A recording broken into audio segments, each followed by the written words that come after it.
We're all humans, like you said. We look at celebrities or influencers or people that have a bunch of followers or whatever, like we put them on this pedestal, but at the end of the day, they all put their pants on the same way. We're all humans. I wish more of us would see that. And one thing I always say too is I wish we had more compassion than judgment. We're so quick to judge everyone and everything.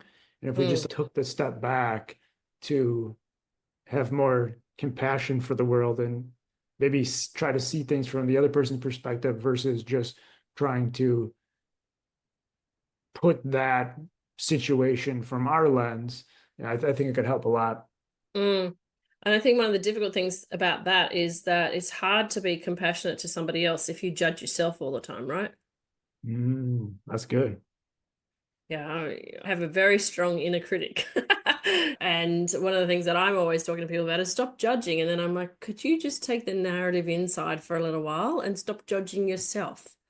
Giving yourself that internal hug, or I've learned to talk to myself in a sort of internal narrative that says, it's okay. You're all right, sweetheart. Give yourself a hug. You're going to be fine. You're doing well today. It's fine if you do that dishwasher cycle twice. You don't, doesn't matter. So that self-compassion journey, and that's where, like when I first started back in 2020, looking at a lot of spiritual stuff, I was reading a lot about self-compassion. I'm like, yeah, whatever. Whatever, that's just so shallow. But I realized through doing the work on myself and exploring who I am, it's really very, very deep self-compassion, because that's what the mind is filtering, isn't it? It's all the things that you judge yourself on that give you anxiety, because you've got this great big screen in front of you that says, I need to have 54 masks that Mhm. can be projected out there so people don't see the real me, because I'm afraid that the real me would be unacceptable to them. But actually, it's usually a really great big breath of fresh air when we see the authentic version of a person, because we're like, there we go, that's a real human being. They're not pretending to be anybody. What you Yeah. see is what you get. Yeah, I had this thought come to me yesterday. As I was walking the beach, and it was me being me and you being you.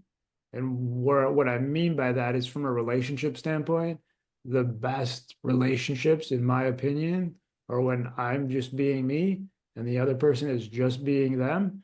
And Yeah. there's an effortless flow. It's Mm. natural. There's no awkward silence. Maybe we don't talk for X amount of minutes, but that doesn't matter because we're just in that like same energetic space that is comforting, and we're seeing and hearing and valuing the other person for exactly who they are. Like that to me is the ultimate versus the societal nature of everything is being judged 24/7 and we're wearing all these masks. And so it's like we've gotten further and further away from just the genuine, authentic nature of human connection.